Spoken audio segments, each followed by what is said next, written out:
Con el fenómeno ovni siendo tendencia en las principales redes sociales o medios del mundo, dividiendo la opinión pública de si son globos espías de China o los drones de los marcianitos verdes, hay una tercera opinión sobre este asunto. Una que no solo atañe a forchaneros y redditeros, sino que importantes periodistas y analistas políticos de varias partes del mundo. Esta tercera opinión se enfoca en que el fenómeno ovni se está aprovechando para cubrir dos temas bastante delicados que están sufriendo Estados Unidos y sus aliados en la actualidad. El primero nos remonta al 3 de febrero del presente 2023, cuando un tren de una empresa de químicos desbarrancó en la ciudad de East Palestine, en Ohio. El problema es que el tren cargaba 100.000 galones de cloruro de vinilo, un gas incoloro y sumamente venenoso que se suele usar para armar materiales de embalaje. Buscando que el asunto no pase a mayores, la policía local tuvo la genial idea, entre comillas, de generar una detonación controlada, cuyo resultado fue una enorme nube tóxica que rápidamente recubrió la ciudad y parte de sus alrededores. Si bien ahora, mientras hago el video, los medios importantes están empezando a hablar del tema, ya que las redes sociales metieron mucha presión difundiéndolo, durante los primeros días era todo un misterio el asunto de la nube tóxica y sus consecuencias.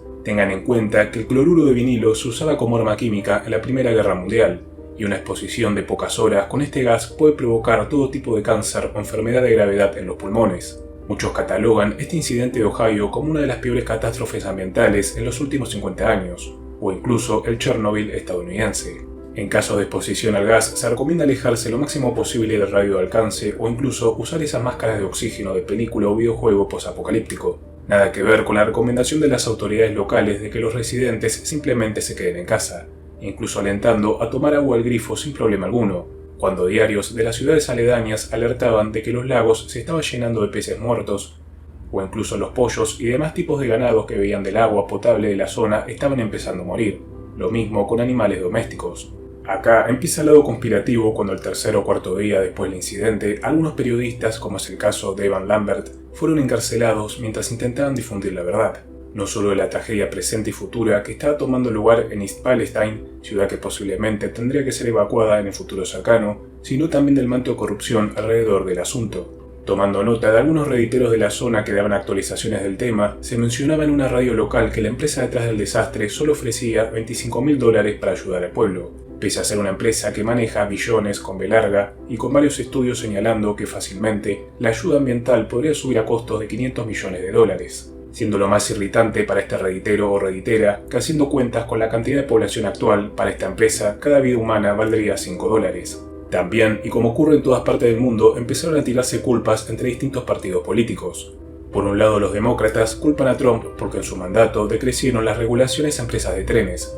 sobre todo a las empresas cuyos dueños eran aliados del gobierno de Trump. Pero también los republicanos señalan que en estos 2 o 3 años de gobierno de Biden él tampoco hizo nada, y para peor su inutilidad y al buscar cubrir este incidente puede complicar la salud de cientos de miles de estadounidenses actuales y por nacer. Para empeorar la situación, otros redditeros de la zona señalan que los restos químicos tras la detonación fueron enterrados en las tierras aledañas a la ciudad, lo que sigue potenciando esta pesadilla ambiental por cómo los cultivos o la fauna local podría ser afectada por esto, terminando afectando a más seres humanos. Yendo al lado más fantasioso del asunto, muchos señalan que esto fue a propósito y que seguía la agenda oculta de los amos del mundo, quienes incluso se burlaron de lo que estaba por ocurrir por medio de la película White Noise, una comedia apocalíptica del año 2022 que sigue el día a día de un profesor de Ohio y su familia cuando ocurre una catástrofe ambiental que envenena el aire de la zona. Hasta se remarca cómo en la película se evacúa la ciudad por varios días, algo que no pasó en la vida real. También el asunto del incidente de Ohio trajo todo tipo de testimonios de distintos estados gringos, donde los pequeños pueblos o ciudades se ven afectados y expuestos a todo tipo de químicos de plantas de diversas empresas, a quienes les importa un carajo envenenar a otras personas siempre y cuando puedan juntar los dólares en pala. Si este asunto de Ohio sigue pasando a mayores, la administración de Biden podría quedar manchada, y si se notan irregularidades, Biden estaría, como decimos en mi país, hasta los huevos.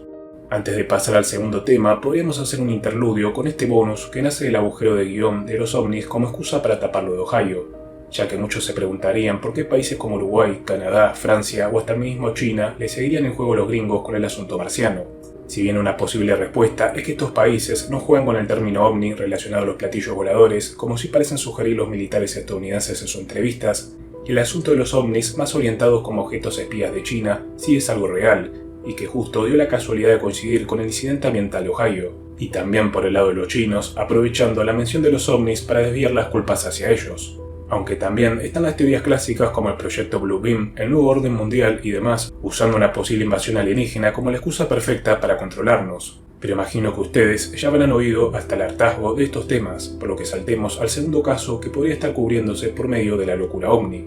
Este caso, a diferencia del de Ohio, hay que tomarlo con pinzas, sobre todo conociendo la inteligencia rusa en Internet, ya que involucra la actual guerra contra Ucrania. Uno de los daños colaterales de la guerra entre Rusia y Ucrania es el asunto del gas natural, que casi siempre Rusia abastecía a Europa y que los europeos decidieron rechazar como muestra de apoyo hacia Ucrania, pero con la cagada de que por culpa de Greta y los ambientalistas se habían cerrado muchas plantas nucleares o similares que podían proveer energías alternas para reemplazar al gas en los crudos inviernos europeos. Gazprom era una de estas empresas rusas en facilitar gas natural al resto de Europa, esto por medio de los gasoductos Nord Stream 1 y 2. Ahora, con todos estos datos en mente, saltemos al asunto principal. A fines de septiembre del 2022, el gasoducto Nord Stream 2 voló a la mierda en medio del mar Báltico, en lo que se creyó que fue un sabotaje, pero no sabían bien de quiénes. Incluso se teorizaba que podría ser un autosabotaje de los rusos. Fue en el presente febrero del 2023, más específicamente el miércoles 8, que el periodista Seymour Hersh hizo la grave acusación de que el gobierno de Estados Unidos había provocado la explosión. Muchos seguro se pregunten por qué la mención de un solo periodista terminaría provocando un show de platillos voladores para ocultar este tema. Y bueno, lo interesante del asunto es que Seymour Hersh no es solamente un periodista, sino que es el ganador de un premio Pulitzer,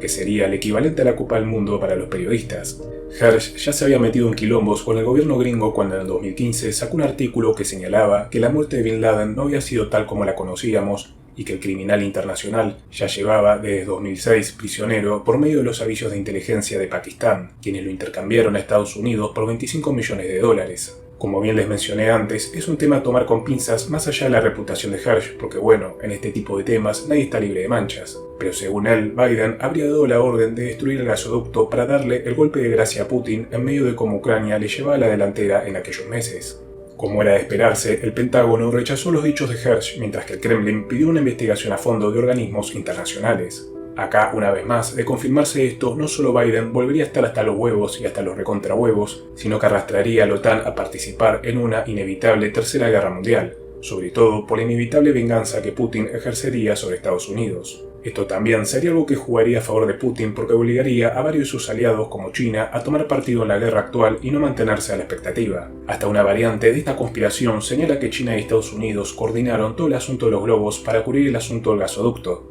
porque actualmente China tiene en su poder gran parte de la deuda gringa, y no le conviene que Estados Unidos se debilite al extremo en una potencial guerra con Rusia, otro aliado de China, porque recordemos que actualmente China es el equivalente a Vegeta en la saga Namekusei, cuando iba saltando de un bando a otro. El tiempo dirá qué ocurrirá con Ohio, el gasoducto, los globos y los ovnis, y para no perder la costumbre en el canal, puede que mañana o pasado mañana les traiga una de las típicas conspiraciones fumadas sobre ovnis para distendernos un poco. Nos vemos. Chao.